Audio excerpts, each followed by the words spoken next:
Street. Hai guys, selamat datang di episode ke-14 Posesif, podcast seputar psikologi fun. Oke, kembali lagi bersama kita, MC yang tentunya kece dan seru banget, yaitu aku, Melanie Selahi, dan rekanku Paramita Angelin Marta yang akan menemani kalian di episode ke-14 kali ini. Oke teman-teman, jadi di episode ke-14 kali ini kita akan membahas kasus yang tentunya lagi ramai banget, yang mungkin teman-teman juga udah tahu kasus tersebut. Nah, kasus ini melibatkan seorang laki-laki yang bernama Iwayan Agus Wartama yang biasa dikenal sebagai Agus yang mengidap disabilitas sejak lahir teman-teman. Nah, kasus ini tuh telah menjadi sorotan publik karena kompleksitasnya teman-teman. Agus, seorang penyandang disabilitas fisik, didakwa melakukan pelecehan seksual terhadap 15 korban. Wah, banyak banget ya, Mit. Iya, walaupun dia disabilitas tapi bisa memakan korban sampai sebanyak itu. Nah, teman-teman, dari 15 korban itu ternyata salah satu dari korban itu juga ada anak di bawah umur teman-teman. Nah, modus operandi yang digunakan Agus melibatkan manipulasi emosional dan ancaman psikologis yang memaksa korban untuk mengikuti keinginannya. Nah, proses hukum terhadap Agus dimulai setelah adanya laporan dari seorang mahasiswi yang mengaku menjadi korbannya si Agus ini, teman-teman. Nah, penyelidikannya lebih lanjut itu dia mengungkap bahwa Agus menggunakan ancaman untuk mengungkap aib korban sebagai cara untuk memanipulasi mereka. Nah, karena si Agus ini statusnya sebagai penyandang disabilitas dan di Nusa Tenggara Barat itu masih kurang keterbatasan fasilitas ramah disabilitas di rumah tahanan, pada akhirnya Polda Nusa Tenggara Barat memutuskan untuk menahan Agus di rumah aja karena mengingat keterbatasan fasilitas ramah disabilitas di rumah tahanan tersebut, teman-teman. Nah, untuk teman-teman yang baru dengar podcast kita, bisa nih pantengin IG SMA kita di @sema_fpcuj yang nantinya akan ada question box juga, teman-teman, yang bisa teman-teman isi, dan akan ada juga email untuk teman-teman yang ingin bercerita secara anonim, teman-teman. Nah, oke teman-teman, sebelum kita masuk ke podcast kita kali ini, kita akan memperkenalkan narasumber kita dulu nih, yaitu Bapak Rizky Purnomo Aji Curnawan, SPC MPC Psikolog, selaku dosen di Fakultas Psikologi di Universitas Jayabaya. Nah, beliau ini juga anggota HIMSI Jakarta Raya dan juga anggota IPK Indonesia. Sebelumnya akan kami bacakan sedikit biografi singkat dari beliau nih, biar teman-teman gak penasaran. Mungkin kita bisa mulai dari latar belakang pendidikan dulu kali ya. Nah, pada tahun 2012 hingga 2017, beliau ini adalah lulusan S1 Sarjana Psikologi di Universitas Islam Bandung. Lalu dilanjut pada tahun 2018 hingga 2022, beliau ini adalah lulusan S2 Magister Psikologi Profesi Klinis di Universitas Islam Bandung. Nah, selanjutnya pada tahun 2023 hingga sekarang, beliau ini melanjutkan studinya di S3 Doktor Psikologi Industri dan Organisasi di Universitas Persada Indonesia, YAI. Untuk aktivitas profesi beliau ini, pada tahun 2023 hingga sekarang, beliau ini adalah dosen tetap di Fakultas Psikologi di Universitas Jayabaya dengan memiliki jabatan sebagai fungsional asisten ahli. Lalu pada tahun 2024 hingga sekarang, beliau ini ada mengambil aktivitas profesi sebagai psikologi klinis di Rumah Sakit IMC di Cikarang. Lalu pada tahun 2024 hingga sekarang, beliau ini mengambil aktivitas profesi sebagai psikolog klinis di Klinik Naura Medika Depok. Wah, keren banget ya, Mit ya. Betul. Jenjang pendidikannya udah cukup panjang dan banyak juga aktivitas profesi yang udah diikutin beliau ini. Nah, Psikozen, sebelum kita mulai lagi lebih dalam dengan berbincang-bincang ini, yuk kita kenalan dulu sama narasumber kita. Halo, selamat datang Pak Rizky. Selamat datang Pak Rizky, apa kabar Pak? Baik sekali, wah senang nih ya bisa berbincang-bincang nih sama teman-teman dari psikologi. Oke, nah teman-teman, jadi beliau ini merupakan dosen tetap juga di salah satu fakultas psikologi Universitas Jayabaya. Mungkin Bapak bisa cerita Pak ke kita dan teman-teman yang menonton, kira-kira Bapak tuh mengajar mata kuliah apa aja sih Pak di Jayabaya? Oke, sebenarnya banyak ya, tapi yang paling banyak mungkin diinikan dengan teman-teman itu psikologi abnormal, psikologi diagnostik, psikologi industri organisasi, kemudian ada kesehatan mental dan lain sebagainya. Gitu. Jadi masih banyak lagi di Fakultas Hukum juga saya ngajar psikologi hukum gitu. Jadi banyak mata kuliah yang saya ajar di sini. Cukup banyak ya Pak. Nah, kira-kira nih Pak, dari semua mata kuliah yang Bapak ajar itu paling suka atau mungkin paling seru mengajar di mata kuliah apa sih Pak? Sama boleh dijelasin gitu alasannya kenapa suka mengajar di mata kuliah itu? Karena background saya sebenarnya psikolog klinis ya, apalagi tadi di rumah sakit ya, psikolog klinis rumah sakit, jadi psikologi abnormal yang paling saya sukai untuk mengajar. Kenapa? Karena bisa sharing kasus ke teman-teman, bisa sharing pengalaman gitu. Ketika di teori, bagaimana ketika di lapangan nih ketemu sama orang gangguan kejiwaan gitu, apalagi teman-teman udah sering denger di TikTok, di IG gitu kan, gitu. Kita bisa sharing nih apa yang sebenarnya yang sebenar-benarnya sesuai teori gitu. Itu abnormal. Kemudian ada lagi psikodiagnostik namanya. Itu adalah mata kuliah mengenalkan alat tes psikologi gitu. Nah kalau beberapa kali juga kita sering juga mengadakan praktikum ya gitu. Nah ini bisa menjadi skill kalian nanti di dunia kerja gitu. Pastinya kenapa? Karena membedakan anak psikologi dengan fakultas lainnya adalah alat tes psikologinya gitu. Itu kenapa saya senang sekali ngajar 2 mata kuliah tersebut. Oke, berarti Bapak tadi psikologi abnormal sama diagnostik ya? Iya, psikodiagnostik. Oke teman-teman, nah sekarang waktunya kita masuk ke sesi tanya jawab. Nah pasti kalian juga udah nunggu kan, kira-kira kita sesi tanya jawab ini akan mau nanyain apa aja sih ke narasumber kita kali ini, atau mungkin pertanyaan-pertanyaan kalian bisa masuk di podcast kali ini. Nah, seperti yang dijelaskan di awal tadi nih Pak, tentang kasus yang lagi rame banget, yaitu kasus yang melibatkan Iwayan Agus Suartama, atau mungkin bisa lebih dikenal oleh masyarakat itu sebagai Agus yang mengidap disabilitas sejak lahir. Nah, Agus ini telah menjadi sorotan publik karena kompleksitasnya. Agus, seorang penyandang disabilitas fisik, itu didakwa telah melakukan pelecehan seksual terhadap 15 korban, termasuk anak-anak di bawah umur. Nah, modus operandi yang digunakan itu melibatkan seperti manipulasi secara emosional dan juga ancaman psikologis untuk memaksa korban mengikuti keinginannya. Nah, proses hukum terhadap Agus itu dimulai setelah adanya laporan dari seorang mahasiswi yang mengaku telah menjadi korbannya Agus ini, Pak. Nah, penyelidikan lebih lanjut itu mengungkapkan bahwa Agus menggunakan ancaman untuk mengungkap aib korban sebagai cara untuk memanipulasi mereka. Karena statusnya Agus ini sebagai penyandang disabilitas, Polda Nusa Tenggara Barat memutuskan untuk menahan Agus di rumah karena mengingat adanya keterbatasan fasilitas ramah disabilitas di rumah tahanan. Nah, dari penjelasan skema kejadian tentang kasus yang udah dijelasin tadi, Pak, menurut Bapak gimana Agus bisa memanipulasi korbannya itu dengan emosional dan ancaman psikologis untuk bisa mempengaruhi korbannya?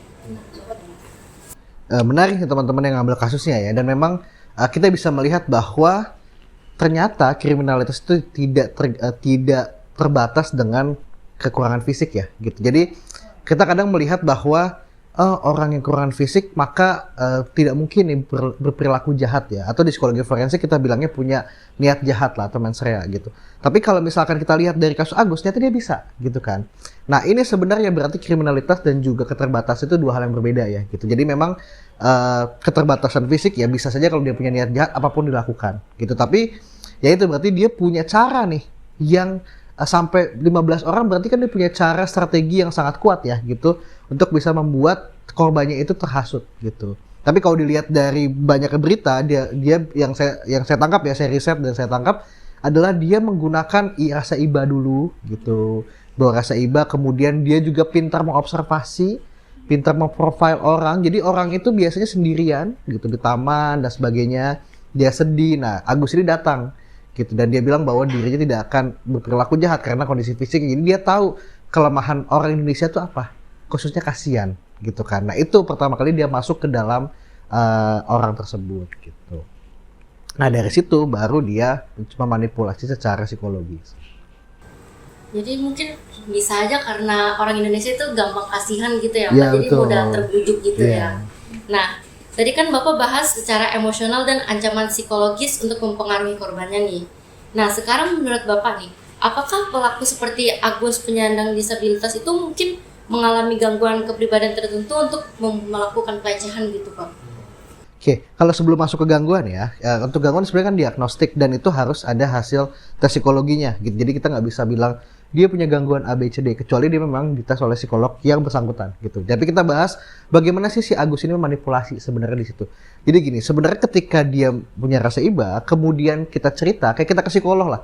Kita sudah, kita percaya, kemudian kita cerita rahasia kita, makanya kenapa psikolog diberikan kode etik gitu, terus kode sumpah profesi dan segala macam. Ketika dia membocorkan rahasia klien, maka dia bisa cabut izin prakteknya itu, atau bahkan ada sanksi hukum dan sebagainya gitu dari asosiasi kita. Tapi ketika orang itu bercerita ke orang yang tidak punya profesi seperti itu, maka rahasianya itu bisa jadi senjata buat dia gitu. Jadi yang saya dengar adalah cara manipulasi ini menarik nih. Cara manipulasinya adalah dia rasa iba, kemudian dia cerita dia kenapa nih si perempuan tersebut, korban itu, dan dia bilang misalkan iya perempuan itu ternyata misalkan diputuskan oleh pacarnya, kemudian sudah banyak berhubungan juga misalkan dengan pacarnya. Nah itu kan rahasia kan. Kemudian dia mulai tuh mengancam misalkan nanti aibnya akan disebar, aibnya akan dikasih tahu. Kemudian dia juga menggunakan rasa iba untuk membawa korbannya itu ke penginapan homestay yang kita tahu lah di beritanya gitu. Nah ini ketika di sana ternyata, nah kalau kalian riset di daerah tersebut di atas jam 10 kalau misalkan ketahuan oleh warga atau digerebek, dia bakal dinikahkan gitu. Nah itu yang menjadi ancaman Agus terhadap korbannya gitu. Dia tahu bahwa korbannya itu pasti malu dong gitu ketika harus dinikahkan dan ketahuan berduaan dengan Agus ini gitu. Tapi yang kita tahu sebenarnya cara manipulasi dia, skill dia ngomong, skill dia menghasut perempuan gitu. Bahkan ada tiga korban itu anak kecil ya gitu. Nah ini berarti sangat di atas rata-rata gitu kan. Nah ini yang membuat sebenarnya kita pelajari bahwa orang yang terbatas aja bisa ngomong seperti itu. Maka yang harus ditingkatkan adalah self awareness kita gitu. Atau ketika kita sedia apapun harus aware nih gitu.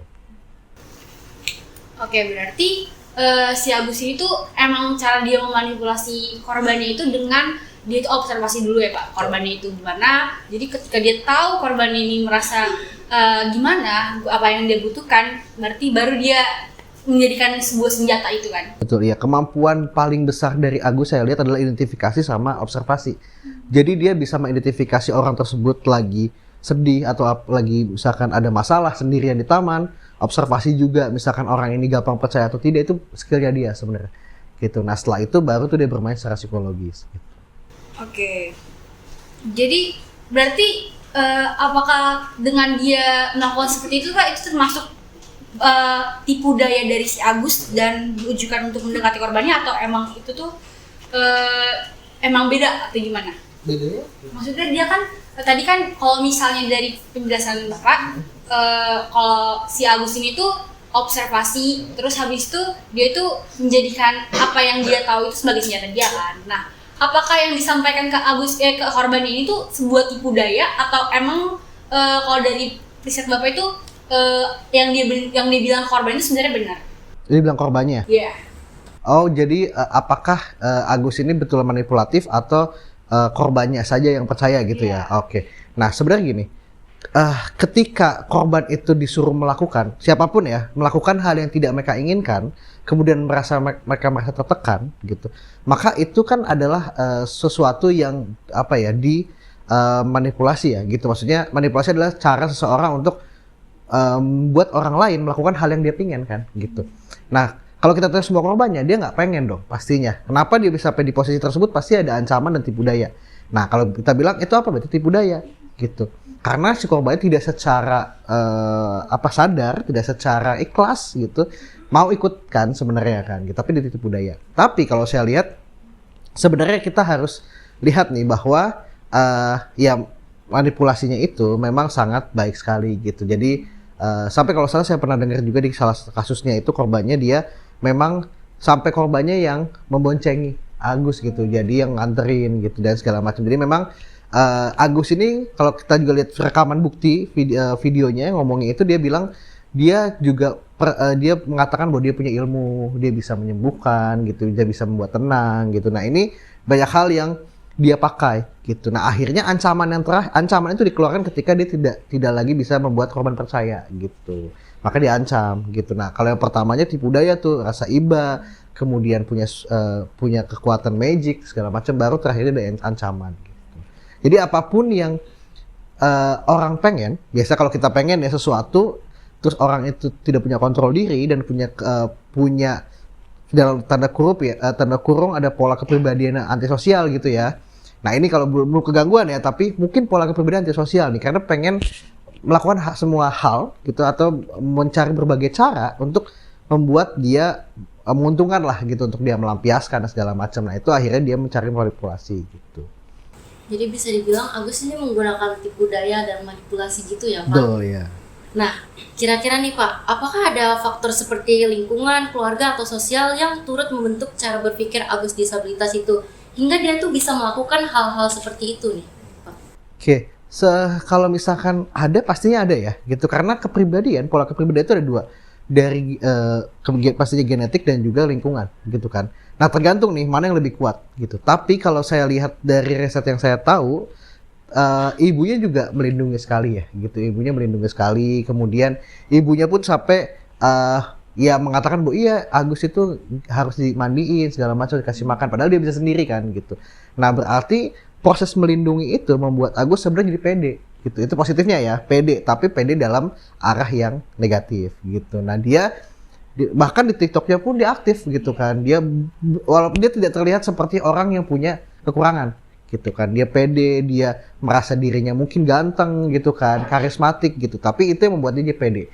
Jadi dia berani untuk mendekati orang yang lagi sendirian atau orang yang stranger gitu. Jadi ya pastinya ada gitu ya dari orang. Walaupun sebenarnya tidak banyak cerita ya mengenai ibunya, tapi itu yang mungkin bisa saya lihat bahwa oh melindunginya, mungkin dilindungi, mungkin dimanjain. Nah, ini membuat dia menjadi percaya diri gitu. Nah, berarti kemungkinan ada dari faktor keluarga itu ada ya Pak ya? Oh pastinya, karena dibentuk ya gitu dari keluarga. Nah, menurut Bapak nih Pak, jika Agus telah dihukum atas kejahatannya, kan Agus ini kan udah dikatakan akan dihukum. Nah, menurut Bapak setelah dia dihukum, metode rehabilitasi seperti apa yang dapat diterapkan agar si Agus ini tuh tidak mengulangi perbuatannya itu lagi? Oke, memang sebenarnya ketika dihukum pun kan sebenarnya efek jera ya teman-teman. Jadi yang kita harapkan dari hukuman itu kan efek jera dan perubahan perilaku gitu. Kan dia tahu bahwa perilaku yang dia lakukan itu salah. Itu kan inti dari hukuman. Tetapi memang secara psikologis balik lagi, apakah orang tersebut memang nanti ketika sudah keluar ya, kan kalau nggak salah 5 tahun kalau salah masa hukumannya ya, tapi saya ya tergantung proses hukumnya. 5 tahun misalkan selesai hukuman, tapi dia masih lebih kuat tuh niat jahatnya ya pasti dia akan lakuin lagi. Nah ini berarti butuh dukungan secara psikologis, yaitu membuat Agus itu bisa mengendalikan dirinya, mengontrol dirinya. Jadi masalahnya sebenarnya impuls dia kan gitu, kontrol dirinya kurang sehingga apa yang dia pengen tuh harus didapatkan gitu.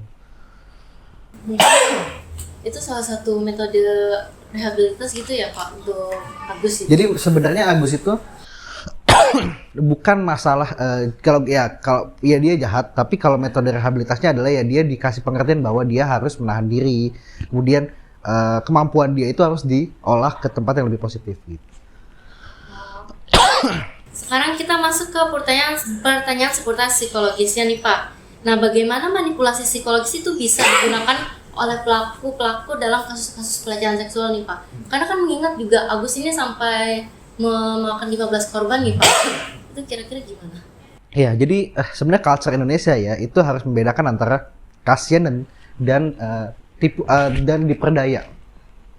Ketika bisa minta minum ya? Jadi kita harus bisa membedakan bahwa ada cara diperdaya, ada kasihan gitu. Nah itu yang harus kita bedakan. Makasih ya. Bentar ya, saya minum dulu.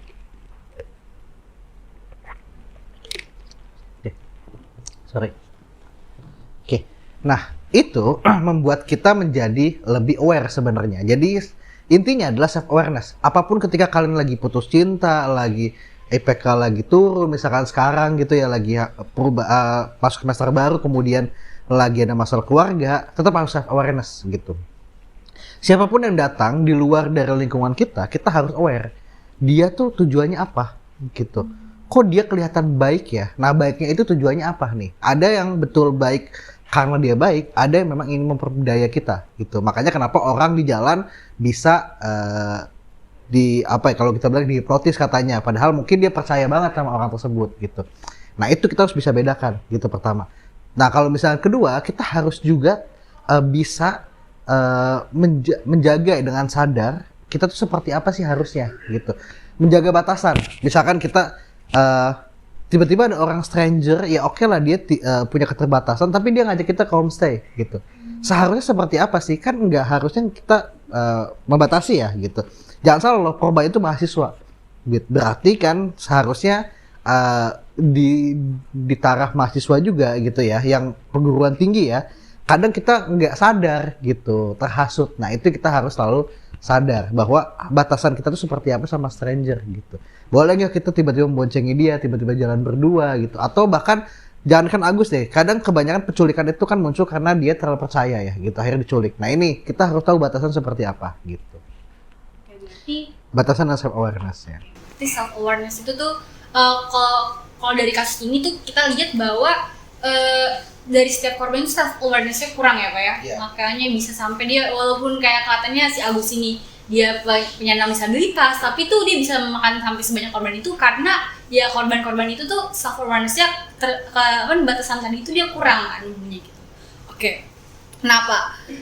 Tadi kan mengenai pelaku yang memanipulasi. Nah, sekarang berbicara tentang korbannya. Ada nggak sih Pak cara supaya ketika ada pelaku pelecehan seksual, terus habis itu misalnya kita sebagai korban, itu tuh ketika kita mendengar satu kata yang kayak kayaknya ini tuh manipulasi deh, antisipasinya kayak gitu, ada nggak kira-kira menurut Bapak? Memang banyak sekali ya bentuk pelecehan seksual ya, harus kalian tahu. Pertama pastinya tadi dengan tipu daya, kemudian dengan pemaksaan atau kalau kita bilangnya offense ya, jadi kekerasan seksual ya, bukan lagi pelecehan tapi kekerasan seksual. Kemudian itu tadi di tempat publik offensive ya gitu dan segala macam. Nah, beberapa hal ini kita harus sadar gitu, bahwa yang pertama misalkan kalau tipu daya, kalian harus tahu bahwa first impression itu adalah segalanya. Udah pasti kan di psikologi tahu kan, first impression segalanya.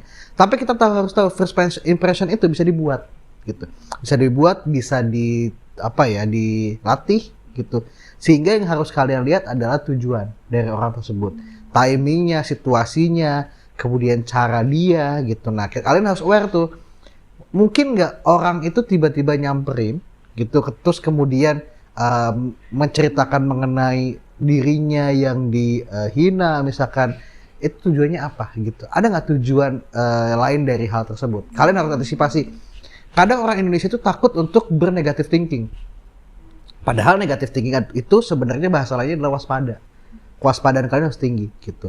Boleh bernegative thinking itu adalah di dalam diri kita ya, waspada. Kemudian kalau misalkan di kekerasan seksual itu bisa terjadi ketika di dalam hubungan nih gitu, teman-teman, di dalam pacaran atau suami istri. Kadang yang lebih parah adalah ketika pacaran, yang masih pacaran aja udah kekerasan gitu. Boleh kekerasan fisik sampai kekerasan seksual gitu.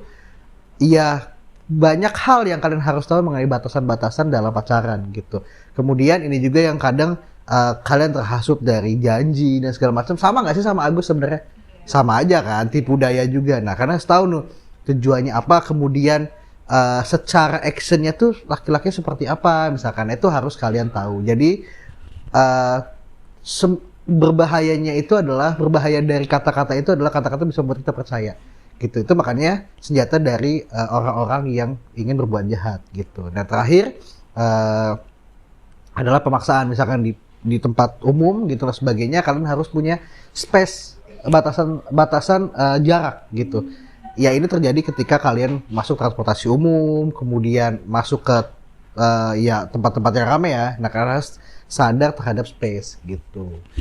Jadi memang itu semua tuh harus sadar lah gitu, harus aware gitu terhadap diri kita, apalagi perempuan. Oke, mungkin itu beberapa ciri-ciri pelaku untuk memanipulasi korbannya gitu ya. Mungkin teman-teman sekalian bisa lebih aware lagi dengan apa yang disebutkan oleh Pak Rizky tersebut. Nah, kita sekarang kan udah tahu ya dari sisi psikologi manipulasi pelaku Agus disabilitas terhadap korbannya yang melakukan pelecehan seksual.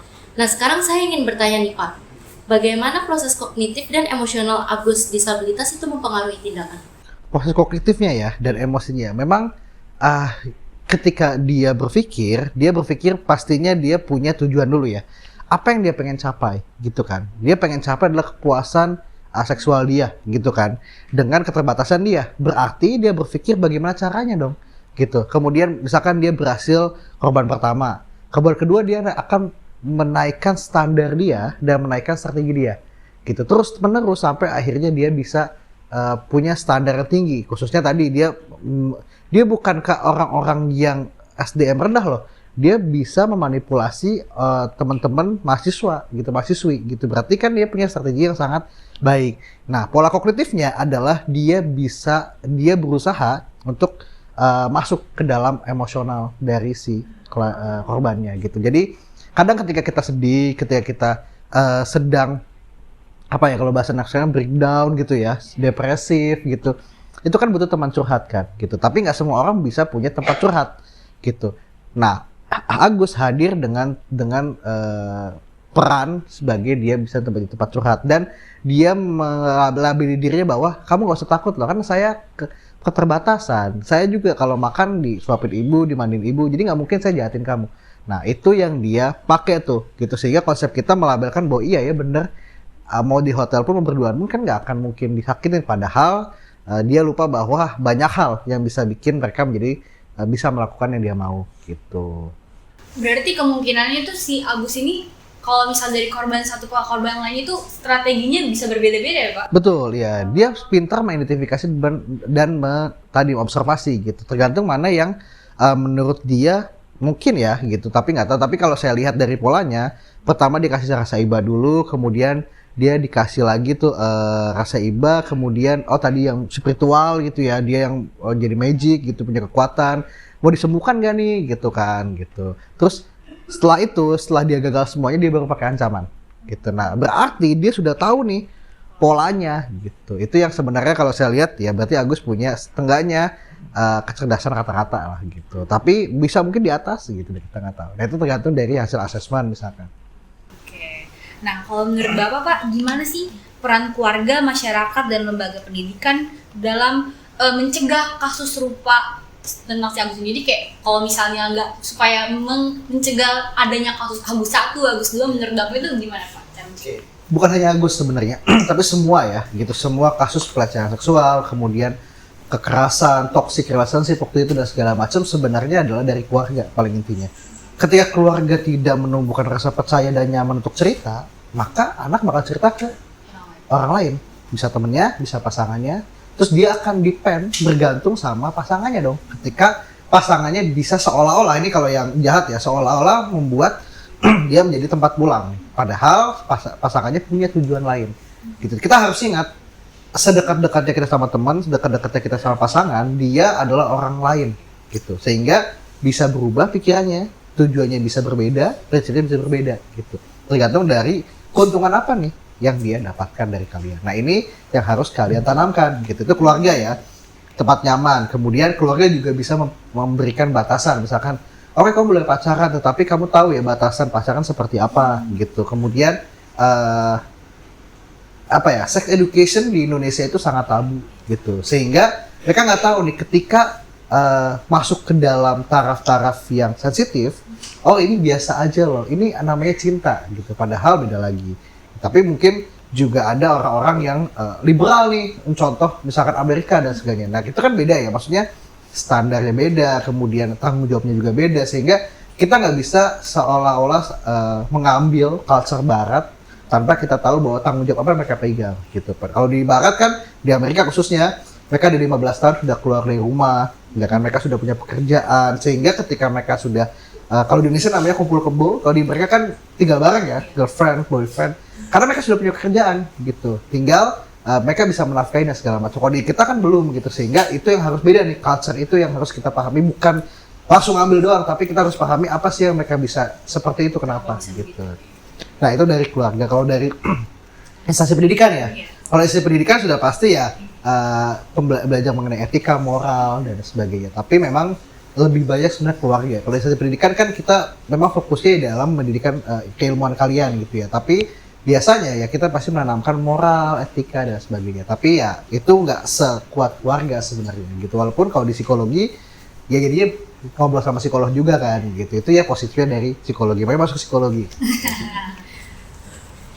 Nah, oke, tadi kan kita udah bahas mengenai peran keluarga ya, mungkin seperti cara orang tua mengurus gitu, seperti iya. Terus juga dari cara masyarakat atau enggak lembaga pendidikan untuk mencegah kasus serupa nih di masa depan. Nah, kira-kira nih Pak, apa ada gitu pola atau strategi khusus yang digunakan Agus untuk membangun citra dirinya agar nggak dicurigai gitu? Karena kan mengingat sampai 15 korban itu, mungkin kayak kenapa dia bisa sampai nggak ketahuan, karena kan dia baru ketahuan itu karena ada satu mahasiswi yang melaporkan dia nih. Iya, jadi kalau saya lihat ini menarik sebenarnya. Kalau kalian lihat kasusnya, kalau kalian riset, sebenarnya Agus itu sangat dikenal di lingkungannya, gitu. Jadi ketika di taman tersebut, taman-taman yang dia pakai untuk mengelabui korbannya, itu dia dikenal. Jadi orang itu kenal dengan Agus, gitu. Dan dia bisa bersosial dengan baik, sehingga korbannya pun ketika berada di situ, jadi merasa oh orang Agus itu orang baik, gitu. Bukan orang stranger beneran gitu loh. Ya kan kalau kita stranger sekali mungkin ada orang yang ngasih tahu, Mbak hati-hati loh gitu misalkan. Tapi Agus sudah dikenal gitu, jadi kan nggak ada orang yang curiga gitu kan. Dan yang dilakukan memang akhirnya bukan merampas, bukan merampok kan gitu, tapi walaupun ada beberapa kasus katanya juga dia mengambil uangnya ya gitu, mengancam untuk mengambil uangnya. Jadi ancamannya itu untuk mengambil uangnya itu di kasus yang lainnya. Tapi kenapa orang-orang ini nggak cerita? Sebenarnya adalah perasaan malu. Gitu pastinya. Pertama dia malu sudah melakukan gitu dengan orang asing. Pertama orang asing udah pasti malu juga dong gitu, ditambah orang asing yang berkebutuhan khusus, ya itu yang membuat mereka malu dong untuk cerita gitu. Makanya orang yang mengalami pelecehan seksual dengan orang yang normal aja dia malu, pastinya sangat malu sekali gitu, karena dia akan merasa tidak suci lagi dan segala macam, kemudian takut pandangan sosial dan lain sebagainya gitu. Karena kan di kita sangat kuat nih, kental banget terhadap kesucian gitu ya. Nah, apalagi dengan orang yang berkebutuhan khusus ya, ini membuat dia menjadi sangat susah untuk speak up gitu. Jadi ya itu apa ya, image yang dibangun juga di masyarakat juga membuat kita untuk susah sebenarnya untuk speak up gitu. Walaupun setelah ngomong pun kan sebenarnya tidak ada hal-hal, nggak tahu ya kalau di dia secara pribadi ya, tapi yang pasti ditakutkan oleh korban itu ya adalah image sosialnya gitu. Jadi susah gitu sebenarnya.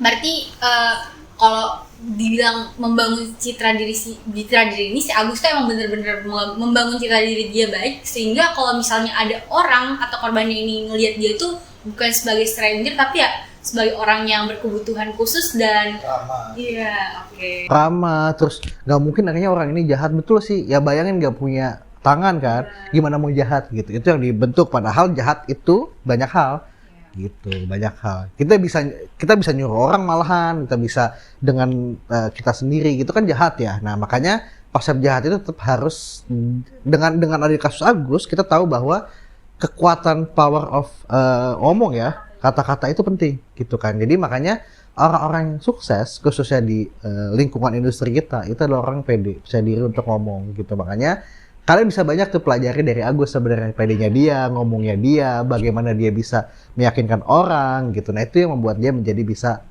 membuat orang lain terpedaya lah gitu oleh dirinya. Tapi yang bisa kita pelajari negatifnya adalah ya cara dia gitu untuk memanipulasi orang itu juga salah gitu kan gitu. Kalau kita mau mendapatkan apa ya, kebutuhan seksual dan segala macam ya memang harus dengan cara-cara yang benar dong gitu. Jangan merugikan orang lain. Oke, berarti di sini kita tuh nggak boleh menyepelekan sesuatu ya, kayak walaupun kayak kesannya kayak nggak mungkin dia begitu, tapi ya pasti ada aja cara, pasti dia punya strategi yang kayak tadi Bapak bilang, kekuatan kata-kata itu tuh ternyata sampai segitunya teman-teman. Oke, nah sekarang kita masuk ke pertanyaan terakhir teman-teman, yang mungkin teman-teman juga udah mantengin terus ya live kita.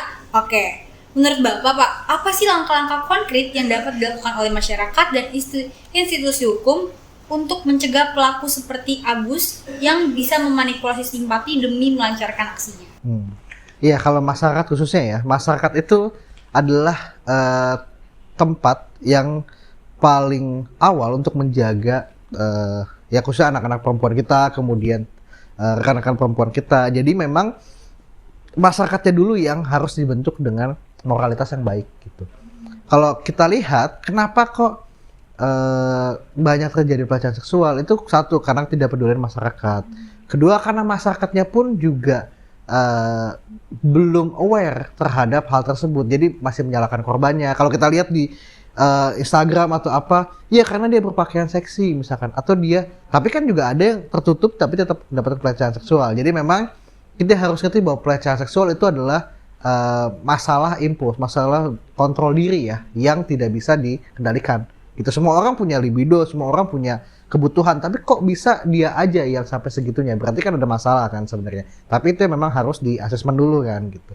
Nah, sehingga masyarakat itu harus membuat lingkungan yang nyaman gitu. Harus peduli, walaupun dia nggak kenal sama perempuan ini, mungkin dikasih tahu nih, misalkan dia deketin sama orang yang stranger atau apa, kita bisa bantu dia untuk mendekati, kemudian bilang bahwa ini siapanya segala macam. Kalau dia nggak kenal, kita bantu untuk evakuasi segala macam gitu. Jadi memang masyarakat itu harus peduli sama lingkungannya gitu.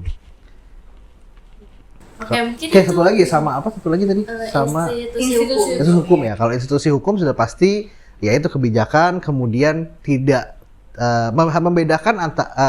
membedakan antara disabilitas dengan kriminalitas. Jadi gini, kita pasti juga punya perasaan, ya kita pasti mendukung ya, mensupport orang disabilitas. Tapi tidak berarti dia tidak lepas dari tuntutan kriminalitas gitu, tuntutan dia terhadap apa yang dilakukan gitu. Jadi kita lihat dulu mana yang lebih tinggi nih. Ternyata kalau di kasus Agus, disabilitasnya itu bukan hal yang kriminalitasnya, perilaku kriminalnya yang lebih tinggi daripada disabilitasnya. Sehingga kita bahas perilaku kriminalnya nih, karena korbannya ada 15 orang. Nah, disabilitasnya tetap jadi isu yang penting. Kenapa? Karena dia tetap berbeda kan, gitu. Sehingga nanti institusi hukum tadi sudah akhirnya merumahkan ya kan, di tahanan rumah segala macam, itu udah bagus sih gitu.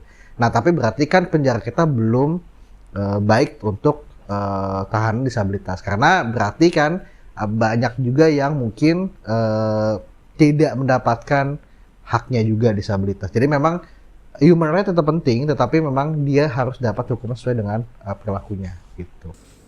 Oke, mungkin itu adalah beberapa langkah-langkah konkret yang mungkin bisa dilakukan oleh masyarakat atau institusi hukum kali ya. Nah, dari penjelasan apa yang sudah dijelaskan oleh Pak Rizky mengenai studi kasus Agus dan kejahatan seksualnya, kita jadi paham nih bagaimana cara Agus mungkin memanipulasi korbannya, terus juga dari sisi psikologisnya si Agus. Terus kita juga jadi bisa aware nih agar tidak ada terkena kasus serupa di masa depan yang sudah diberikan oleh Pak Rizky nih tipsnya. Nah, oke teman-teman, sekian mungkin dari Posesif, podcast seputar psikologi fun kali ini. Semoga dapat menjadi pemahaman teman-teman sekalian ya, karena mengingat akan pentingnya edukasi dan juga kesadaran masyarakat tentang pelecehan seksual, serta perlunya sistem peradilan yang adil dan inklusif bagi semua pihak. Betul banget nih teman-teman. Jadi mungkin pesan yang bisa diambil juga dari sini, kita tuh jangan menyepelekan sesuatu, karena ya seperti kasus Agus tadi, kita nggak ada yang tahu kalau misalnya ternyata tuh orang yang disabilitas bisa merenggut banyak korban sampai sebanyak itu. Oke, sebelum penutupan, aku Mel Slahi dan rekanku Paramita Angelin Marta, pamit undur diri, kurang lebihnya mohon maaf. see you in the next episode, Psychozen semuanya.